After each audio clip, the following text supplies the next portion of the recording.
My name is Jason Benet. Today we have a very special guest. I wanted to be different. I wanted to be something more than just a gross out horror film. It was required by your contract that you had to deliver nudity and violence.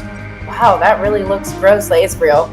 We were actually in the cave, so there weren't any crocodiles there. The water was freezing. We didn't actually swim in them. You know, I was scared, but I really liked the rush of it. I'm a huge Dario Argento fan. I would happily have a giallo night. The Thing and The Stuff. It sounds like I'm just saying gibberish, but those are names of movies. The horror genre always evolves into something you're not expecting. Why are we going here if everyone's died in this house? I was actually scared as we were running through it. Most of these guys who play really horrible characters are such sweet guys. Part of this ongoing cult. Anytime there's something spooky to be seen or heard or read, I'm there. Horror has always felt like home to me. Benet's Bloody Bits. Welcome to Triple B. My name is Jason Benet. Today I have with me filmmaker Jack Sholder, and we're going to talk about the myriad of films that he's done over the years. And Jack, thank you very much for spending some of your day with me. I appreciate it. I'm glad to be here or there, wherever we are. Somewhere. So a lot of people think you have a lot of genre films in your resume, but you're not a fan. Talk about the kind of films that you did grow up liking and the filmmakers. Well, I was initially I studied to be a musician. I wanted to be a classical trumpet player, and I was pretty good, but I wasn't great. I was very, very good, but I wasn't great, and I had a few deficits, and I decided that I'd become a writer instead. I wanted, I love literature. I read a lot. I wanted to write poetry, believe it or not, and then at some point in university, I had a girlfriend who was really interested in film, and I started watching a bunch of films. And it was in the middle '60s. The French New Wave.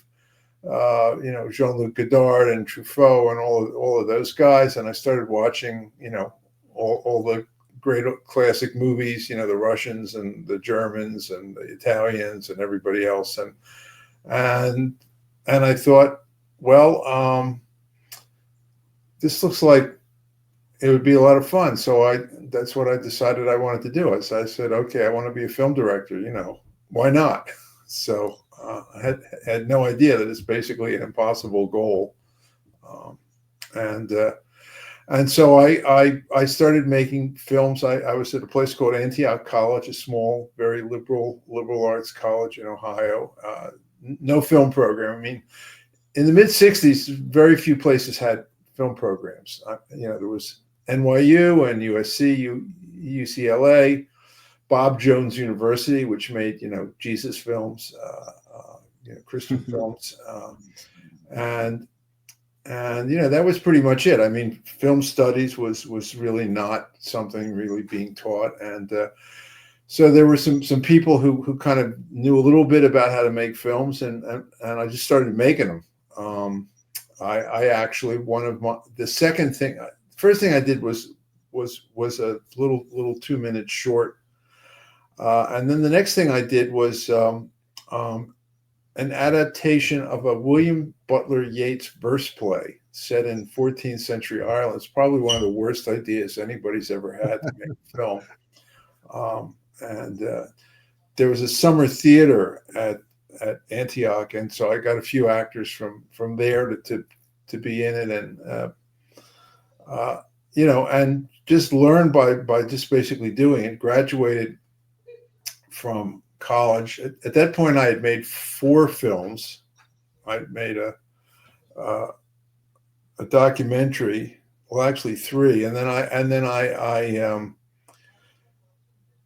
spent the summer back in Philadelphia, which is where I'm from, and I ran a summer film program. And then I made another little film that I think got into some film festivals. And then I looked up an alum who was a filmmaker, a documentary filmmaker, and I started working as an editor I got a little bit of work as an editor, and again, it's basically self-taught. The usual path is you get hired as an apprentice editor, and then you kind of learn the basics, and then you gradually move up to assistant editor, and then at some point you get a break.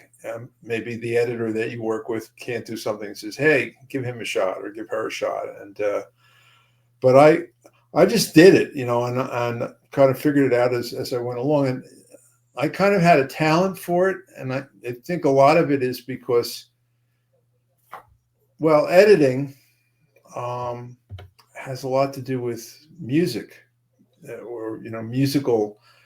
I mean, there is often you're editing music, but I'm referring to film as analogous to music. It works in many ways like music, in a macro sense and in a micro sense. Especially, editing it has a lot to do with rhythm, and then there's also story. And I was an English major in college, and so I read everything Shakespeare ever wrote, and all the great plays and all the great novels, and so I had a sense of story, and I wrote. So that's kind of how I got into it. Speaking of editing, you worked on the Friday the 13th clone, The Burning. Can you talk about? I think the raft scene might have been a major part that you were involved with Tom Savini's effects. Right. Yeah. Well, most of my editing work. Well, I met Bob Shea, who was the head of New Line Cinema, very early on, hoping that he might want to distribute one of the shorts that I did. He wasn't interested, but he was looking for somebody to cut a trailer. He asked me if I knew anybody. I said, "Yeah, me." So, of course, I'd never cut a trailer, but I figured, why not? And so we locked ourselves in somebody else's cutting room for the weekend, and basically emerged sort of groggy on like 5 o'clock on Monday morning with a trailer, and we became good friends. And I edited a lot of trailers for New Line, which was very instructive. I mean, when I wasn't doing other stuff, they'd have a trailer, or they'd have a movie, and they think it was 15 minutes too long, and could I take 15 minutes out of it, and or change the title sequence or stuff like that. But you learn a lot about how to make a film by doing trailers. I mean, they had all sorts of films, a lot of action films, and the Street Fighter films, the Sonny Chiba Street Fighter films, and cheap Italian ripoffs of sci-fi movies, and a lot of crappy stuff, and some good. It was actually easier to make a good trailer out of crappy stuff than out of something good sometimes. Like a serious dramatic film. There's less stuff. You have something. Like an Italian horror film, and there's lots of good stuff you can throw into a trailer, and if you just take 2 minutes out of a crappy film, you can make it look pretty good. But I learned a lot, and I also did a lot of sort of nonfiction documentary stuff. I actually got an Emmy for working on a show called 321 Contact. That was a kid show, and they have all these little segments about various things. I think the one I got was had to do with deaf children. They actually had two of these episodes that they wanted to submit for an Emmy that I had edited. One was about glass blowing, which I thought was a better edited film, and the other one was about deaf kids. And I was smart enough to say, well, deaf kids probably have a better chance of winning than glass blowing. So sure enough. And so, one, and I there's not a lot of feature work in New York. And there were, maybe 4 or 5 editors who pretty much half a dozen who did all the feature work, Dede Allen, the great Dede Allen, and the great Ralph Rosenblum, and, a few other, Alan Heim, and, a few other people. And anyway, and then their assistants, who then went on to become well-known editors. Jerry Greenberg, who cut The French Connection, was a longtime assistant of Dee Dee Allen. Anyway, so I got a call, came in, met the director, met Harvey, and they said, "Okay, you're hired." So that was how I got the job. I really was never a fan of horror films. I mean, I'm a fan of good films. Most horror films, particularly, in the I guess it was like 1980, 81, 80 or 80, 81. And I mean, Friday the 13th was a pretty good film, and there were a few others, but there are, a lot of others, because you could make them for real cheap, and they'd make money. So there were people who had no idea how to make a movie who were making these things, and a lot of them I thought were absolute garbage. The Burning was pretty much of like a that's entertainment of horror films, like the excerpts of all the ones that made money. They kind of like mushed it all together, a highly original idea. There's kids in a summer camp, and there's some guy out there killing them, and it's like, oh my God, Julie just got killed. Let's go out and see who did it, but it was very professionally made. I mean, Tony Maylam, the director, was mainly, I mean, his claim to fame was that he did Formula One racing movies, as he's referred to as motor car racing. But I mean, he was a professional filmmaker, and then he had a really good camera DP, who was a BSC guy and a very good operator, and so everything was shot very, very professionally. He didn't get a lot of respect. It was Harvey Weinstein and his brother Bob, who we called Bobby at that point, was their first effort. They had been in the music promoting business, but they always wanted to get into film, and they didn't really know that much, but they were smart enough to hire good people, and didn't always listen to them. I don't think they had a lot of respect for Tony Maylam, but they got Tom Savini, because of his work, with George Romero, and basically the effect sequences had a lot. They would kind of look to Savini to tell him what to do. So I learned a lot about how suspense works, and how to build suspense and horror. And I had already written Alone in the Dark, which was my first feature, but New Line wasn't able to raise the money. And after I finished editing The Burning, I went back and I did another draft of the script using what I had learned from editing The Burning to make it scarier. And I put in a couple of sequences that I think worked out really, really well. The scene with the girl on the bed, with the maniac underneath the bed, that with a very large knife, and they ended up getting the financing. I don't know whether the script was better, or the timing just worked out, or what. But I ended up directing my first feature. What a cast that you had for Alone in the Dark. I just kind of want to go through the three main people and your memories of working with. Let's start with Martin Landau. Well, actually, he was. So the first person to get cast was Donald Pleasance. The producer came into me one day, and he said, "What would you think about casting Donald Pleasance as a sort of slightly loopy psychiatrist who ran this mental institution?" And I said, and I thought Donald Pleasence was one of the great character actors in the world at that time. You know, and I had seen him in what was the Roman Polanski film? Was it Repulsion that he was in, or another one? Anyway, you know, and he'd done a lot of Pinter, and you know, he was always great. And I had never seen him, by the way, in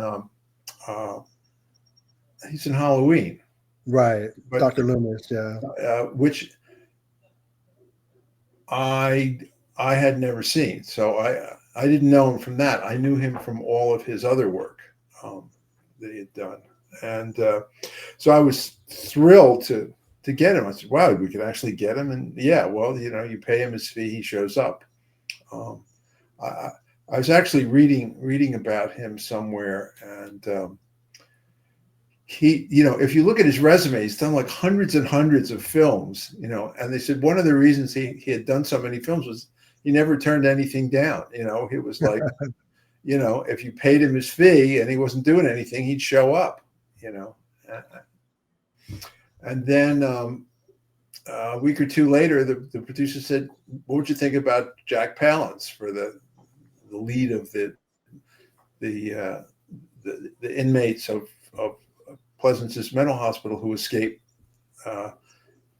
during a blackout?" And I said, "Wow," you know, because I had remembered him from Shane, you know, where he plays one of the all-time great bad guys, you know, and I thought, wow, and I'd also remembered him Requiem for a Heavyweight. You know, he was, you know, I mean, he was, you know, in a lot of film noirs that he was in. And so I was very excited about that. And then Landau's agent actually called us and said, "How would you like to get Martin Landau?" I guess, you know, I got them at a period when their careers weren't going that well and they just needed work. So then I got Landau. So it was a great, I mean, you know, for your first movie to work with those guys was pretty amazing. I mean, Jack Palance and Donald Pleasance and Martin Landau, it's kind of like the trifecta. It's just these three veterans. Yeah. Had to be pretty well, and also the whole rest of the cast was excellent too. Dwight Schultz, who plays the young psychiatrist whose house they set siege to. You know, he was on the A team, but I mean, I had actually seen him at the Public Theater. He was the lead in a David Mamet play. I mean, he was a very fine stage actor, and all the rest of the cast. I mean, we had, you know, a lot of, you know, very good theater actors. You know, New York and LA are sort of at least then were the two places. But, you know, like New York is where like theater is a calling, you know, it's an art, it's a calling, you know, to do Broadway or plays, or, you know, and then LA is kind of where you go to cash in, you know. That was kind of how it worked. So it was, you know, there were lots and lots and lots of really good actors in New York, you know, and they were more, you know, very happy to work on a film, you know, because it paid well. You know, a lot of stage work didn't pay that well. So with you know, with Bob Shaye, Wes Craven creates this classic film in 1984, A Nightmare on Elm Street. And did you have any apprehension about doing, you know, the second film, Freddy's Revenge?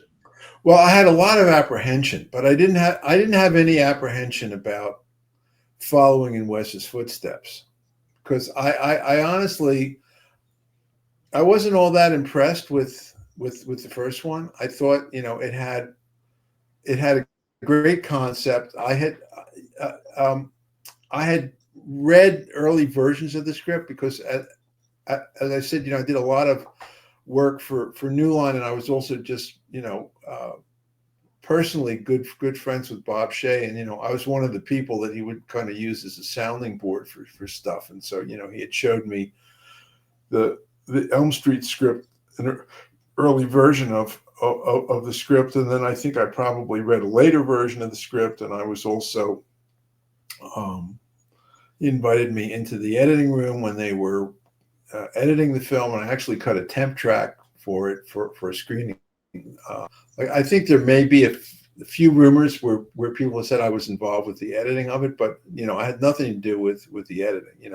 I looked at it and made a few comments like everybody does, but the extent of my editing was just to throw together a temp music track so they could test the film. But I was very well aware of what it was, and they didn't feel like it was a sacred calling to redo the film. They were at that point in the early 80s. Sequels were usually considered less than. They were going to be less than the original, and so it wouldn't be as good, but you'd make some more money just out of the title. It's like there's Jaws, and then there's Jaws 2. I mean, the first one that really where the sequel was actually somebody took it very, very seriously was that I remember was Godfather 2. Where somebody made it. Well, of course the original guy made it. It wasn't just to catch in, but it was to take the story further. With a very serious filmmaker. So I mean, nobody had high expectations. Nobody felt. I mean, they obviously had to have a character called Freddy who comes into your dreams and teenagers' dreams and murders them. Didn't necessarily have to be Robert Englund, and that was it. And they were hoping that they could make another one and they could make some more money. And maybe if it made, as much money or close to as much money as the first one, because usually the sequels didn't make as much money, that maybe they could even do a third one. I mean, because, New Line had been in business for maybe 15 years. And somehow they'd stayed in business, but they were often on the verge of going under, and then a film would come along and kind of save them. And they were mainly a distribution company. And Alone in the Dark was kind of the second film that they ever produced. And then, Elm Street, they were excited about it. I mean, Bob always thought that the original was a great concept, and they felt that it would make money. But Wes was supposed to direct it. Wes decided to back out about 6 weeks before production was supposed to start, and they had a start date. They had, the train was moving down the track, and Wes, he didn't write the script. He never particularly liked the script. It bothered him that Freddy appears when everybody's awake in the pool party. As far as New Line was concerned, they didn't feel that there were rules or anything else. They just wanted another title called Nightmare on Elm Street, with a Freddy Krueger character. And so he backed out. They offered it to me. I guess because I was a known entity to them, and they knew that I could get it done. And I had 6 weeks. I was living in New York. Suddenly I was out in LA, and, it seemed like an impossible task. So I had a lot of anxiety about just, getting it done. Fortunately, Jacques Haitkin, who was the director of photography on the first one, was coming back to do the sequel. And I'd always admired his work. I'd actually wanted him to shoot Alone in the Dark, but I think he was too much money. And so having him was really helpful. And then there were some other people. I had a very experienced special effects guy who knew how to do all the special effects, which I had no idea how to do. And there were a whole bunch of things that I'd never done. I had to cast the whole movie. I had to find all the locations, and we shot a good chunk of it on a stage. I'd never shot on a stage. We had to have sets built. There were all sorts of things. It was definitely a bigger production than Alone in the Dark. and and we were in LA. We had a lot of people who who knew what they were doing. So it was anxiety provoking. I mean, the only thing that New Line told me was keep Freddy scary, keep him dark. They didn't like the makeup from the first one, so we got a new makeup guy, Kevin, who I had found, and I liked his work because he came out of art school. He had studied sculpture, rather than somebody who had studied Fangoria since they were 12 years old,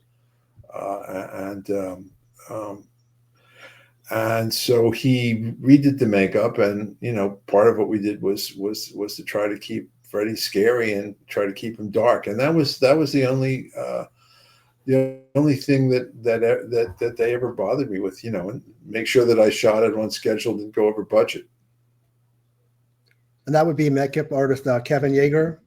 Kevin Yeager, who went on to do Robert's makeup for all the rest of the shows, and had a very I guess I don't know if he's still working, but he had quite a great career. He was excellent. I mean, he was really good. Now, you recently oversaw the 4K restoration of Freddy's Revenge.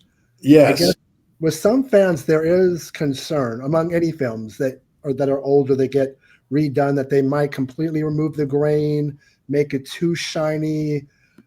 Yeah. Go ahead. You were there for it, so you'd be the best person to ask. So they got in touch with me, and I live in North Carolina now. I live in Asheville, North Carolina, and they were doing it, and I said, look, they wanted to get my input, and I said, well, I think I should come out there, and to just send it over the internet is not a very good way of working, and so they were more than happy to do that. So they had gone back to the original negative, and they had made the 4K off of the original negative. So the way that it worked back in the days when everything was film was you would shoot the film, and then you would edit it on something called a work print that was made off of the original negative, the original camera negative. And then when you were all done and the film was locked, they would go back and they would match the original negative to your cut work print, which is quite a tedious job. And, people who were specialists at it, because obviously you don't want to make a mistake. And then you have prints made, because they have to adjust the exposure and the color of every single shot in the film. Every single cut has its own color, because even though you have a very fine director of photography and a lot of control, everything's got to be tweaked, especially if you're shooting outside. The light is changing, all day long, and there are lots of techniques to try to give it consistency, but you still need to do a lot of tweaking in the process. So then you make an answer print, and then once everything was approved, they would then make an interpositive using the special fine grain stock, and then they would use the interpositive to make a new, what's called an internegative. And they would use the internegative to then make the prints that you saw.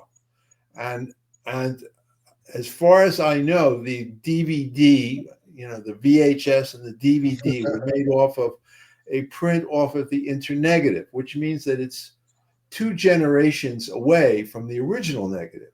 So each time, even though they use very fine grain stock to make the interpositive and the internegative, you pick up grain each time. So it's, it still looks pretty good, but the print struck from the original negative looks better because there's less grain. Anyway, so this 4K was made off of the original negative, which had not been done before. So there's less grain in it because it's the original negative, but it has grain anyway. And by the way, I had said to them, I said, how come if you were going to scan it into 4K, why didn't you scan it into 8K? You know, because, you know, who knows, in another few years they'll have 8K. And they said that they had actually done a test and had scanned parts of it into 8K and compared the 4K and the 8K. And he said that you actually couldn't put more information into the 8K than you could put into the 4K. I'm not an expert on this, but that's what they said. So that from a practical point of view, even in a theater, you really couldn't tell the difference between a 4K and an 8K. So anyway, so went into 4K, and basically now that it's in digital form, you have much more control over the color. So, you know, it used to be you could take the shot and you could make it a more blue or more green or more whatever, warmer, cooler, brighter. But here you could go in and, you know, you could change the color of that book there that my finger's pointing to from blue to green or whatever color you want, just that one thing. Or, you know, you could take this window which is blowing out and you could take it down, you know, you could do all sorts of things. So I mean, basically, there was one point where I wanted to kind of change the look of the scene a bit, and the executive from Warner said, Jack, we don't think you should do that. You should make the best version of what you had, but you shouldn't change it. And I said, okay, that makes a lot of sense. So, for instance, in the opening scene, there's a scene where the bus is sort of going through this sort of hellish landscape, and one of the concepts that we had was that the front of the bus would start to look like a beast or something, and there was smoke that was like a dragon's face, and the grill, we sort of bent the grill a little bit and it had smoke coming out, so it would kind of look like a dragon puffing smoke or something. But it was pretty feeble and it didn't really work, but we were able to, you know, just make the smoke a little bit more prominent, just by sort of enhancing that particular thing, so that you know, instead of just seeing these little wisps that kind of look like exhaust, it actually feels a little bit more like that. But I mean, we didn't change the overall color of anything. We didn't, you know, it wasn't like, let me go in and rethink this movie, you know, now that it's, you know, I have 40 more years of experience, you know. The real revelation was that they went back to the original mix, and when we mixed it, it went on to a master where you have basically three tracks. One is all the dialogue, one is all of the effects, and one is all of the music. So that if you ever go back, you can adjust the levels between those three elements, but you can't adjust anything within it. So you can't go into the sound effects and bring up one sound effect without having to bring up the whole thing. And also we were always, you know, it was always because the sound would eventually end up on an optical track. So along the edge of the 35 millimeter film in a print, there's this stuff that looks like kind of modulations that you see when you're working in any of these music apps. And it sounded pretty good considering the technology, but, you know, there was only so much you can do, and you know, if you went too loud, it would distort. And so, you know, if you wanted to bring up an effect, you'd have to take, you know, they'd say no, it's too loud. So you'd have to take something else down, or you couldn't bring it up quite as much. If you had music and effects, they would be fighting each other. So, like, I did a bunch of movies, several movies with car chases. And I never put any music in the car chase because, first of all, I felt that the sound effects were the music in the car chase, and also that the music would just muddy up everything, and it would just be a mess. But with this Dolby Atmos, you could hear everything. So I heard stuff in the music track. It was all the original tracks, but I heard stuff in the music tracks that I had never heard before. There was like a gong in the background that I had never heard.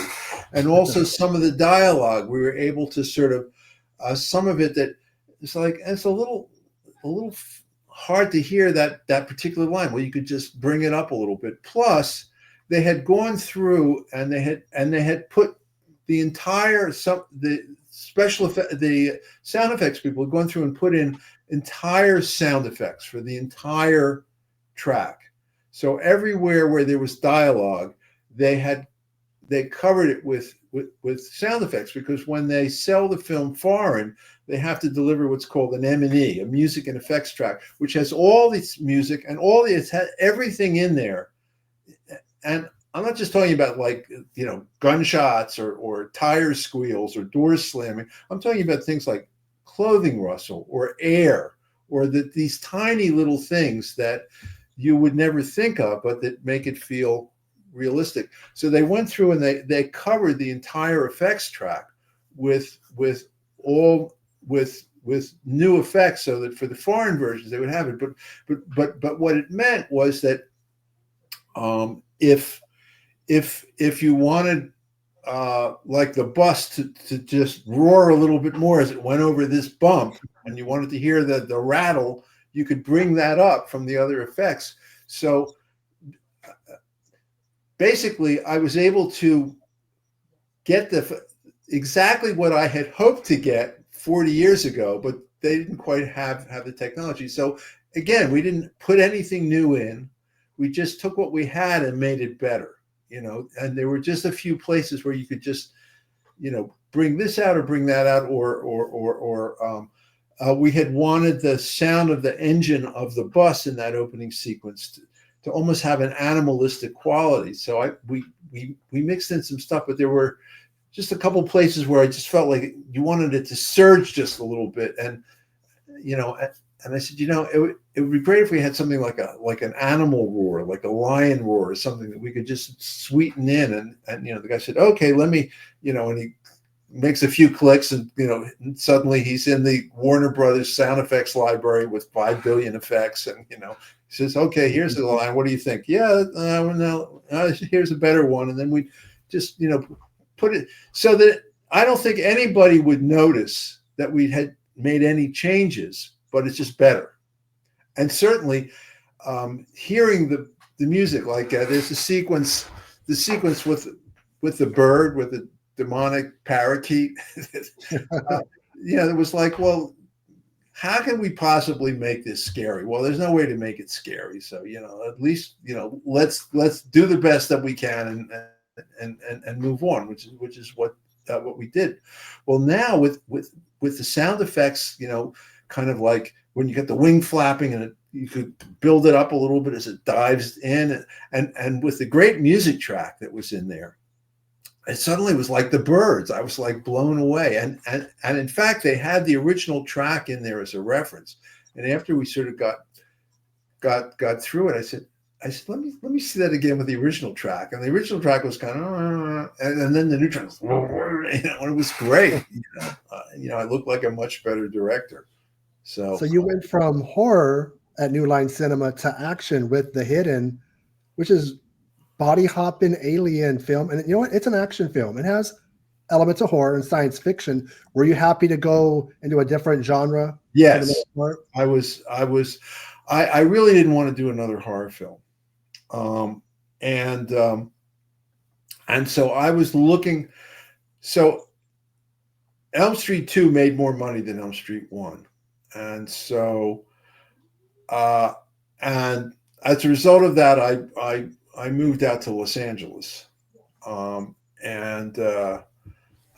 had a deal to work on a detective movie that never got made. Very, very good script, but I was looking to move into something else. And finally, Sarah Risher, the head of production at New Line, said, "Jack, I have a script. I think you would really like it." And she handed me the script to The Hidden, and which at that time was just called Hidden. It didn't have a "the" in front of it. And I read the script, and I absolutely loved it. I thought, I wish I had written the script. It had like all the elements that I really like, because all of my films have some humor in them, and the film had some humor and a kind of a wry sensibility, but it also it had heart, and it was a cop movie, and I'd always been a huge fan of Sidney Lumet's cop movies. He made the Prince of the City and Dog Day Afternoon and Serpico, and he made these great New York cop movies, in movies like The French Connection and all those. So it was a genre that I really loved, and so I thought it was kind of like a Sidney Lumet cop movie, but with aliens.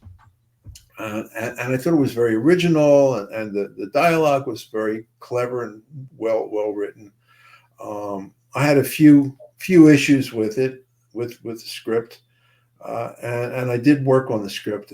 And Jim Kauf, who had written the script and wanted to direct it, they could never set it up. And finally, New Line said that they would make it, but they didn't want Jim to direct it.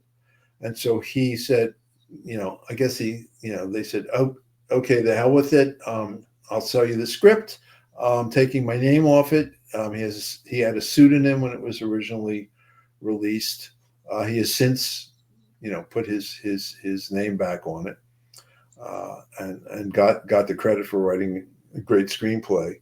And I actually did a rewrite and added a few things. I sort of beefed up, put the little girl in the script, which wasn't in there before, and beefed up the relationship between Beck, the Michael Nouri character, and his wife, which I felt was important to give the film just a little more heart. But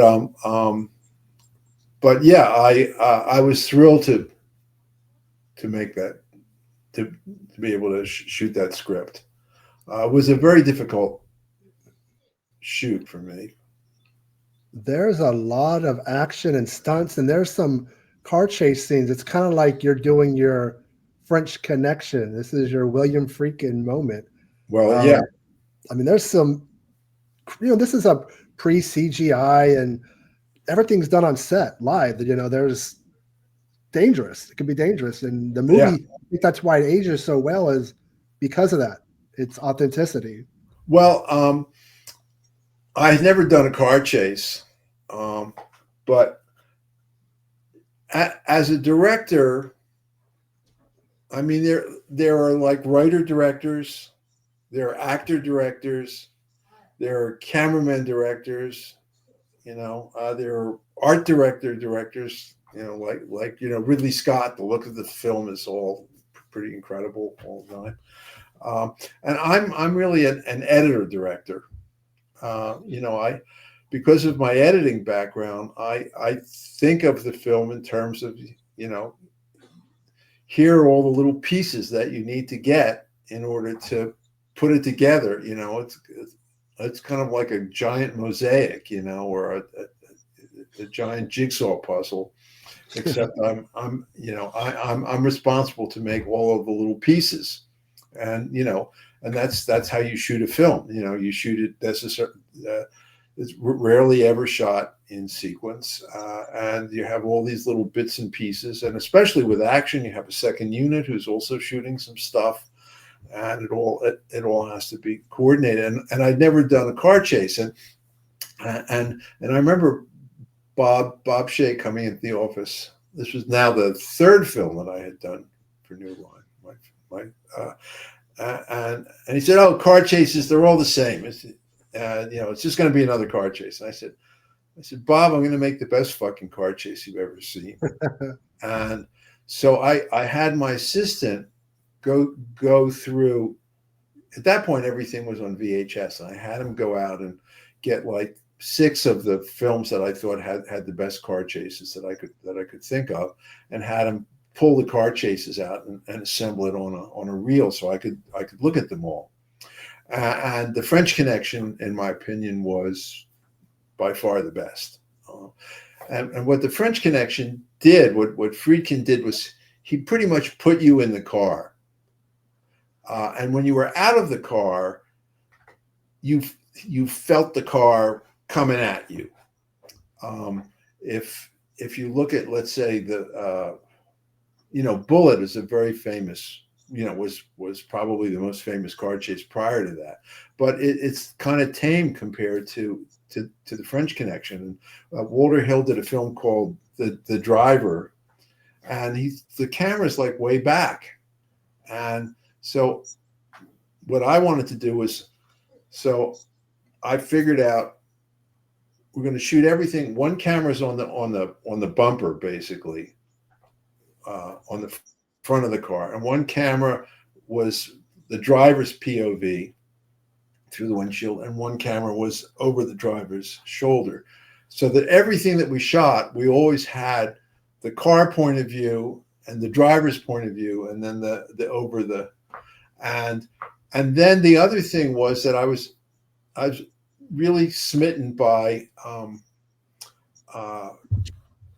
Orson Welles and deep focus and using wide angle lenses, because when you use a wide angle lens, when something is far away, it's very small, but when it gets close, it gets really big, really, really fast. Like here's my hand, and suddenly it gets a lot bigger. If you use a telephoto lens, and I move my hand closer, it would stay kind of the same size.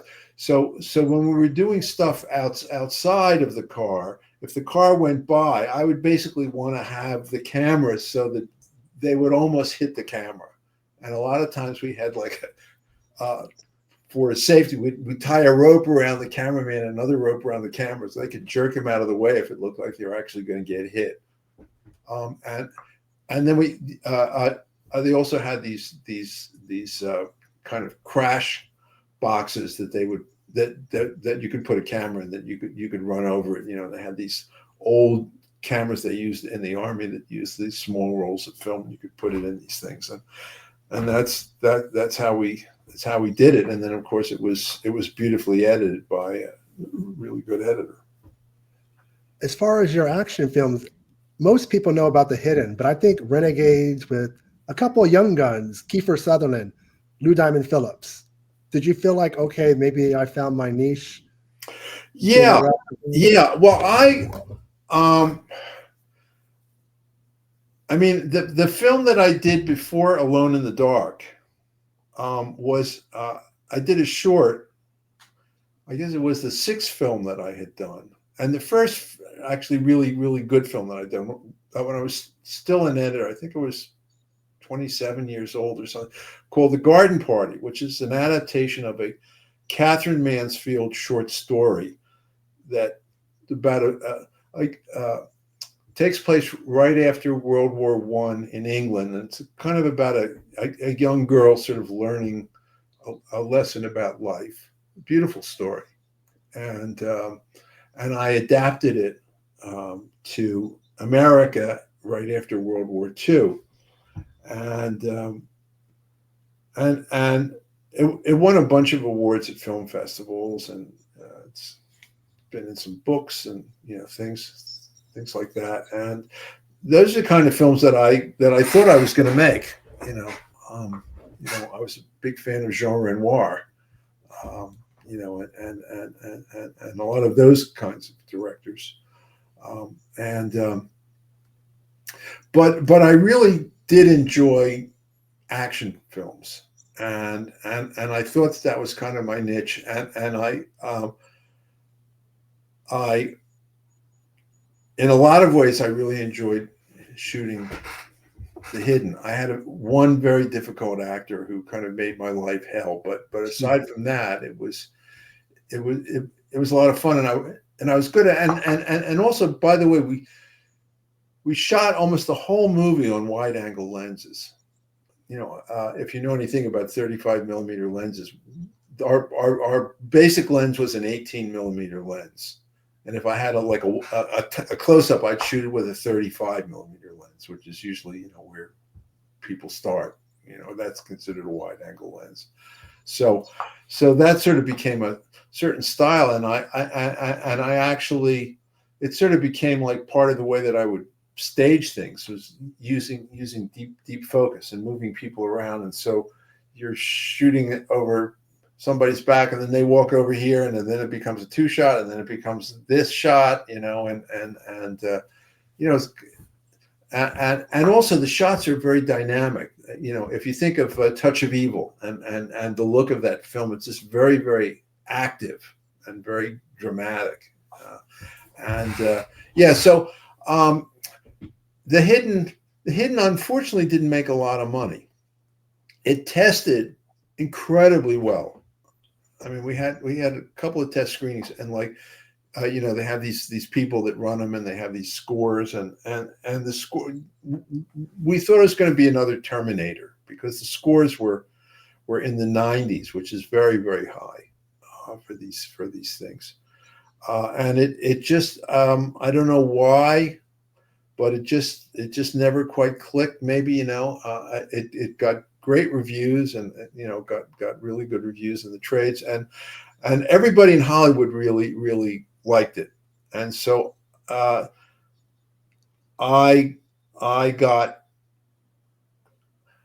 sort of became a high B list. You know, never made it to the A list, but I was definitely high on the B list. And, you know, and I was getting offered lots and lots of things, but I wanted to do something a little different. Actually, I was one of the things that I was trying to do was Ghost, if you remember that movie. I tried really hard to get that movie. You know, wasn't able to get it, but, you know, that was the direction that I was hoping to move in. Anyway, finally, the heat started cooling down, and I really needed a project, and you know, Renegades. Got the Renegade script, and I thought, well, hey, it's another action movie, and yeah, I could definitely do this. I mean, I didn't have the same feeling I had about the Hidden script, but I thought it was a good script, and you know, it was a Universal movie, and it had, you know, 2 hot young actors, and it had a nice budget and all the rest of that stuff, and so I went ahead and did it. I mean, it deals with Lou plays a Native American, and his father is actually played by a guy called Floyd Westerman, who was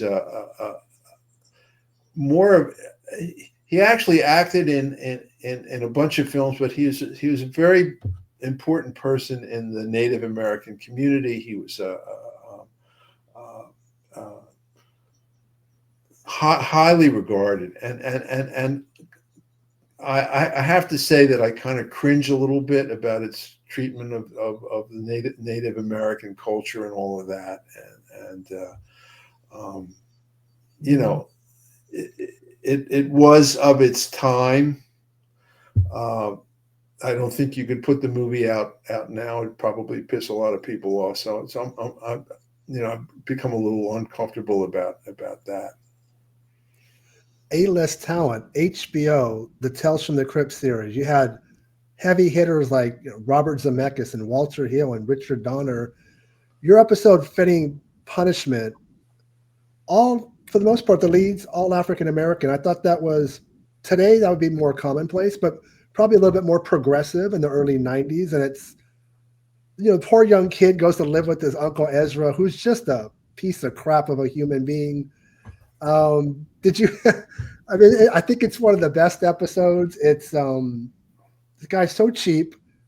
Everything is, you know, he's looking for the easy way out. He doesn't really care about the people and their family members who passed away. He just like, close the curtain, let's make the money. And what attracted you to that particular story? Well, I had wanted to work on that show, you know, and I said to my agent, you know, you should really get me on this. You know, here I am, you know, I'm kind of known for this kind of stuff, and I should really be doing one. So he managed to get me one. I mean, I think I had pissed Joel Silver off. You know, he was one of the producers, and he wanted me to do Roadhouse, and I wasn't interested, and you know, so I don't know. But anyway, so I was told that they had this script that these two young writers that Joel Silver really liked had done, but they felt that the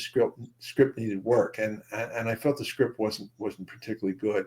And I grew up in Philadelphia, and Philadelphia has a large African American community, and I knew that, you know, it has to do with a funeral director, and in the African American community, from what I knew of it from when I grew up, the funeral director was a very important person in that community, highly respected, and usually pretty well off, because, you know, business is always good if you're in the funeral business.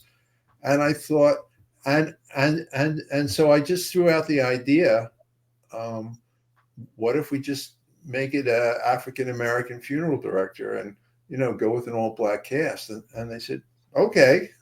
And so it was probably the most fun I've ever had making something. I mean, I had first of all, you know, and Don Mancini did the rewrite of Chucky fame. You know, who was, you know, just starting to. I think he'd already done Chucky at that point. You know, it was pretty funny, and a lot of the actors from the African American acting community, they kind of knew each other, so there was a really great vibe on the set, and it was very funny. I mean, there's a lot of really funny stuff, and you know, it was a half-hour show. Normally, with episodic, they would shoot an hour show, which is 48 minutes of running time, or, you know, something like that. And you usually get like 7 or 8 days to shoot a quote hour show. And I had 6 days to shoot a half-hour show. So it was a, you know, it was HBO. So it was a pretty generous budget. And I had a very good young cameraman who was shooting it. And it was great. And, you know, it was completely my kind of sixth sense of humor. You know, I have a slightly twisted outlook. I actually remember there was these scenes where we see how the funeral parlor operates. And actually we went to an African American funeral parlor in South Central LA just to kind of see what it was like. And, you know, they showed me, you know, how they drain the blood out. They have these needles that are like about, you know, a half an inch around that they kind of stick in, and they drain the blood out, and they pump the formaldehyde in. And so we had a, you know, a scene where you see him showing his nephew, you know, how to embalm a body. And you know, it was pretty disgusting. You know, it's like a filthy, you know, with its body laid out on a slab, and all this blood is running off it into just a drain. And I remember they had turned an old pasta factory into kind of the film studio, and we were sitting there eating our lunch and watching the dailies, and my wife came to visit. And so, you know, this disgusting blood is just like flowing out down this filthy drain, and we're eating sandwiches and laughing. I think my wife had second thoughts about who she decided to marry. My favorite part of the episode is after Uncle Ezra has killed his nephew, the nephew returns, and he used to like to play with the basketball. And there's a scene where the basketball goes down the steps, and it reminded me of the George C. Scott film, The Changeling, where there's a similar kind of ball, kind of supernatural. I don't know if the writer, that was a nod to that Well, film. I mean, you know, it just said the ball bounced down, and I thought that, you know, we should do it in slow motion. I don't think I ever saw the Changeling. I mean, there are just lots of little things. Like, I mean, Moses is just the funeral director. He's just this hypocrite. And on his wall he has like a picture of Martin Luther King in the background. It was very funny. And when they go to bury the boy, I mean, what? not to give too much away, but the boy is very tall, and he bought the wrong coffin, and so his uncle kills him because he wasted his money and bought the wrong coffin. And so I actually came up. This is one of my favorite shots where you see him and he looks down at the boy, and the camera kind of pans along the coffin, and then you see his two legs hanging off the edge of the coffin. And then the next shot is you see an electric circular saw goes, and you don't actually see him cut it off, but you see him going, and blood is like spurting up in the air. And then in the scene where he's being buried, one of the mourners, who's we have the camera like down inside the hole there, and one of the guys says, "Such a short coffin for a boy so tall." Oh yes, exactly. He knew something was amiss. There was something not right there. And actually, when it was over, I said to the property master, "What are you doing with that saw?" And he said, "I don't know." I said, "Can I have it?" And I actually got it, and I started to do woodworking. And I now have a whole bunch of tools and lots of stuff. Anyway, so now we're into the 90s, and we have another part 2 with Wishmaster 2. Is that something you were excited about? Obviously, it's not going to get like a theatrical release, but probably direct to video. Well, we actually thought that it would get a theatrical release. I mean, what happened was that Renegades came out, and the box office kind of disappointing. And the movie actually got pretty good reviews, but I remember going to movie theater because they gave it a summer release, and I remember going into a movie theater in the late spring, and there were all these trailers, and I forget what. I think there was an Indiana Jones movie that came out that summer, and Last Crusade, 89. Yeah, there were a bunch of other really high profile movies, and they were showing these trailers, and the audience was going crazy over all these trailers. And then the Renegades trailer came up, and the audience kind of went quiet. And I said, "Oh shit, this is not good." And it sort of came out in the midst of all of those other films, and didn't do much business. And so things have been going like this, and they, at that point, they sort of start to go like that. And I ended up doing an HBO movie called By Dawn's Early Light, which really good movie, I think, and another TV movie called 1201 was my first TV movie. And then I started doing some other TV movies, and I always sort of got the more oddball ones. I never did the women in peril ones that were kind of the standard fare for these things. They didn't offer them to me, and I wasn't interested in doing them. And then basically, I had a family, I had a house, I had a mortgage, I had all the rest of that stuff, and I had to make like a movie a year to keep everything going. And in order to do a movie a year, you probably have to have 3 or 4 or 5 different things on the fire, and hope that one of them actually gets cooked.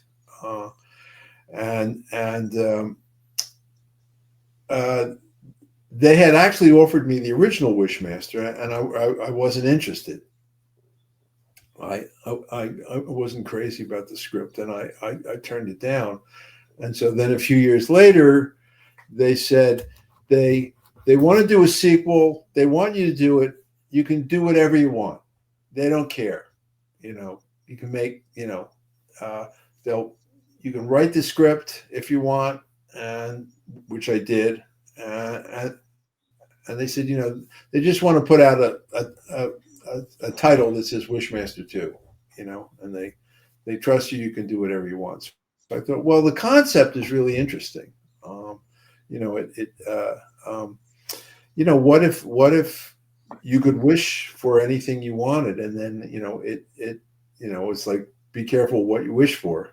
And so I thought the idea was intriguing, and I actually had a lot of fun. I kind of enjoyed it. It's kind of an interesting, a weird mix-up of a whole lot of different genres. I mean, you have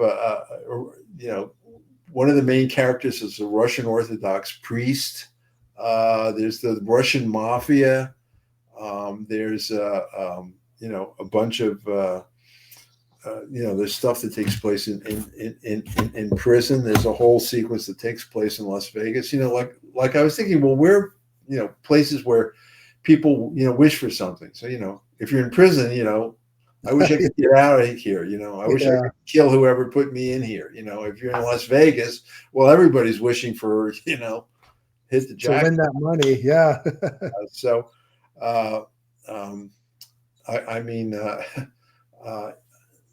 I even had the idea for that one of the prisoners said, I wish my lawyer would go fuck himself. And so, anyway, so it was a lot of fun. I mean, I hated the idea that I was doing a sequel to somebody else's horror film at that point in my career, but I really enjoyed the movie. It was a lot of fun. I mean, we were slightly under budgeted, but we managed to kind of eke it out, and enjoyed working with Andrew Devoff, who in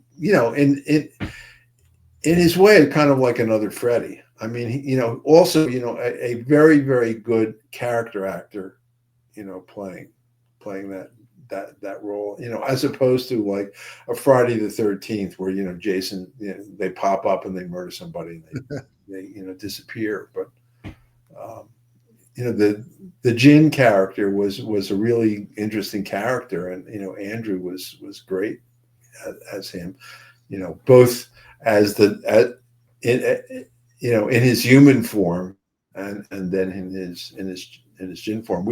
I have to say he suffered for that role. I mean, he had to put these contact lenses in that were very kind of thick, and I mean, toward the end of the shoot, it was like putting sand in his eyes. He was really in pain. I've always been a fan of producer director Brian Usna. Right around the early 2000s, he came up with Fantastic Factory, which is kind of his Hammer films, and you had directed a film, Arachnid, which is a creature feature. So how was it working on that film? Well, everything was great except the movie. I mean, it's the only one of my film. In order for me to direct a film, I have to somehow find a way to be in love with it. And there are certain films, where I really was. My first film, Alone in the Dark, The Hidden, and 3 or 4 others. There were films that I really was thrilled to do, I just dreamed about certain sequences and could I actually pull this off and so on. And then there were other films that I did that were okay, but you have to find a way in to really believe in it, And with Arachnid, they sent me the script, and it's the sort of thing that I probably just would have thrown in the trash earlier in my career. But it was getting harder to get work, and so I sort of kept it on the burner, and I had another film that was supposed to go that had God help me, Steven Seagal, who is probably the scariest, craziest motherfucker I have encountered in the film business. I mean, I could tell you some stories about him, but it probably would have been hell to work with him. I mean, he's kind of a psychopath, and now he's like buddies with Putin in Russia, with his hair dyed black, and yeah, scary guy. But anyway, it's going to be. He wasn't going to play the lead. He was going to play the villain, and I thought he would actually be good in that role, you know. And he'd agreed to do it. And then he kept like making more demands, and you know, and then, you know, finally, you know, he said that the script was no good, and that he needed to rewrite the whole script. You know, just got kind of crazy, and I was counting on this movie, and then the whole thing fell apart because of Seagal, and they were about to, like, on Arachnid, tell me to sort of go to hell and move on, and you know, I said, oh, okay, I'll do it. So it was like, get to live in Barcelona for 6 months. They paid me my fee. They gave me per diem. They gave me a beautiful apartment to stay in. Everything was great, except it was a completely dumb script. And I thought, well, I can work on the script and make it better. So I probably made it better, but it was still stupid. It was, and I just knew that it was just dumb. It's, I mean, I don't know what, have you seen it? The Arachnid? Yeah. It's been a long time. I remember when it came out on DVD in the early 2000s, but I am a sucker for creature features, nature run amok films. I think it would have been better if Steven Seagal would have been in it and he got eaten. You know that? Yeah, he actually could have played the spider. Well, you know what? He was big enough to be the spider. So like the skinny guy he was in the 80s and 90s. Well, you know, I was shooting the film in Spain with a Spanish crew, and, you know, the whole Spanish production. You know, everybody except me, and well, I mean, Brian was a producer. The cameraman was actually from Venezuela. Was he Venezuelan or Colombian? I think he was Venezuelan, but I mean, he worked in Hollywood, and I don't know. The best thing was that they spent the money. They hired Steve Johnson, who was a very good special effects guy, to make this giant alien spider. And they actually flew me back to LA to meet with him and to see, you know, the progress, and, you know, and I said that,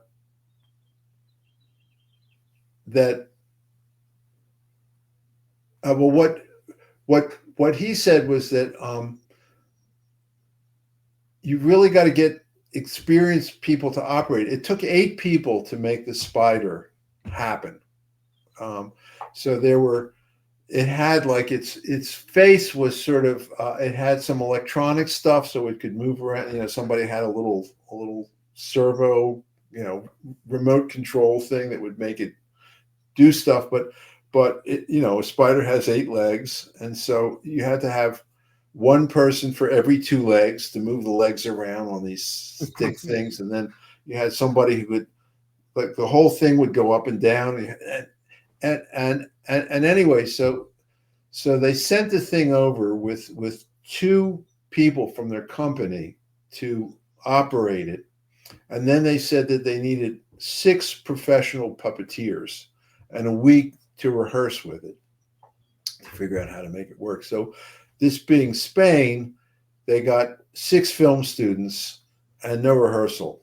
And so the and it's not like this comes with like a set of instructions of how it works and how it, you know, how it looks. You know, you got to shoot tests and stuff to figure it out. So like the first day I think we got like 3 shots, and you know, in the entire day. You know, normally you get like, you know, 20, you know, around somewhere in the vicinity of 20 shots a day.